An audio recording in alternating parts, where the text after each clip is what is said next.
Greetings, ladies and gentlemen.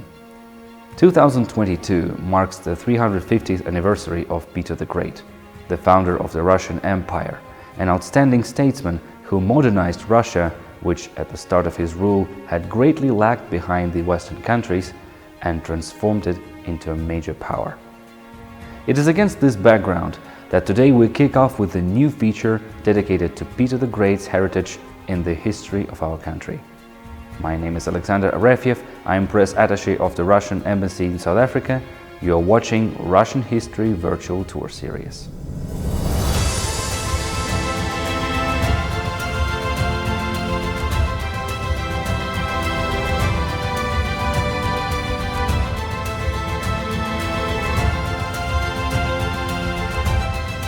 Russian ruler Peter of the Roman dynasty acquired the title Great for a good reason. He ascended to the throne as the Russian Tsar in 1682 and passed away as the Emperor of Russia in 1725, having created a most powerful country. He prevailed in the Northern War over the then strongest European army, that of the Swedish Empire, having regained historically Russian lands in the Baltic region from the Swedes. He turned Russia into a great maritime nation. It is no exaggeration to say that Peter the Great's reign changed the political situation and the balance of power in Europe for centuries to come. A son of a Tsar, a godson of a Tsar, and a brother of a Tsar, Peter himself was proclaimed Tsar when he was only 10. Initially, he had a formal co-ruler, Ivan V, his brother, with their elder sister Sophia named regent. The unique double throne of the young Russian Tsars is currently exhibited in the Moscow Kremlin's armory chamber. Following the death of Ivan V and the ultimate break with Sophia, Peter ruled single-handedly. He came down in history as a great reformer. Breaking the resistance of the boyars, members of the ancient aristocracy, and of clergy, he sought to eliminate Russia's backwardness and to replace the anachronistic provisions with modern ones. The Tsar abolished the outmoded Boyar Council and established the Senate, the supreme body coordinating the actions of the various central and local organs. He transformed the clumsy prikaz system of Russia's central government, inherited from his predecessors, and introduced more efficient collegia.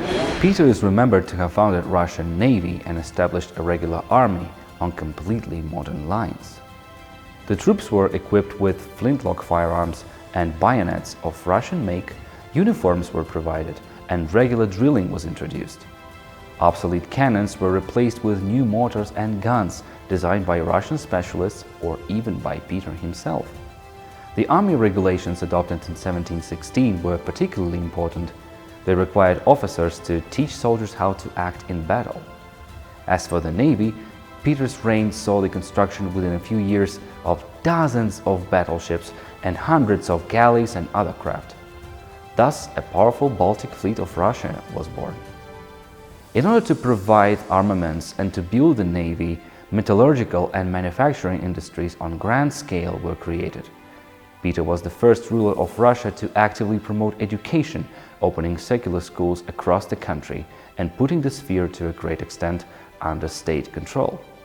In Muscovite Russia, the state functions were limited mostly to military defense, collection of taxes, and enforcement of class divisions. In contrast, legislation under Peter the Great's rule was designed to cover every aspect of life in Russia. His reforms left a long-standing footprint in all spheres: administration, industry, commerce, culture, etc. Thus, in December 1619, Peter introduced a new chronology in Russia and moved the celebration of the new year to the 1st of January. But first and foremost, the name of Peter the Great is associated with foreign political gains. The young and keen Tsar understood that Russia's then international status did not let him fully accomplish his objectives. Neither would it allow Russia to develop steadily from within. The country needed ice-free seaports badly to give impetus to its foreign trade and industry. Peter tried to find allies among European nations to struggle the powerful Ottoman Empire and gain access to the Black Sea, albeit without success. In the late 17th century, Peter organized the so-called Great Embassy to Western Europe. Its chief purposes were to examine the international situation and to strengthen the anti-Ottoman coalition. but it was also intended to gather information on the economic and cultural life of Europe. Peter himself, incognito, participated in the mission for several months. He studied shipbuilding, working as a carpenter in dockyards of Netherlands and Britain. He visited factories, arsenals, schools, museums, and even attended a session of parliament. On the diplomatic side of the Grand Embassy, Peter conducted negotiations with European governments for alliances against Ottomans. But most of the Europeans were preoccupied with the problems related to the imminent war of the Spanish succession and preferred peace with Ottoman Empire. Upon returning to Russia, the Tsar turned his attention to the Baltics instead. The Swedes occupied Karelia, Ingria, Estonia, and Livonia, thus blocking Russia's way to the Baltic Sea. Peter took an active part in forming the Great Alliance, comprising Russia, Saxony, Polish-Lithuanian Commonwealth, and Denmark-Norway.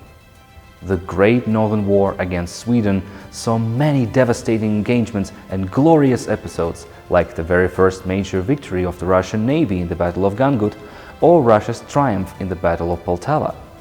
Peter also suffered several painful defeats, following which European allies withdrew from the war, leaving Russia alone to fight against the powerful adversary, just like they did many times afterwards. Amid the ongoing war, the Tsar had to face a 3-year-long conflict with the Ottoman Empire. In 1703, Peter founded St. Petersburg on the Baltic coastline in the territories won from Sweden. We would like to emphasize that historically this region belonged to Russia, one of the Russian state formation, the Novgorod land.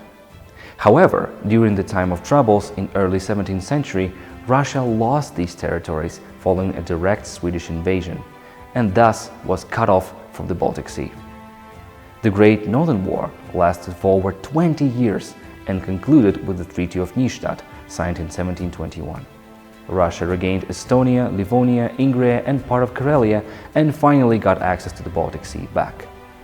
In celebration of his triumph, in 1721, Peter was proclaimed the Emperor of all Russia. That is all for this episode. My name is Alexander Arefyev, and this was Russian History Virtual Tour Series, dedicated to the 350th anniversary of Peter the Great. Thank you for watching.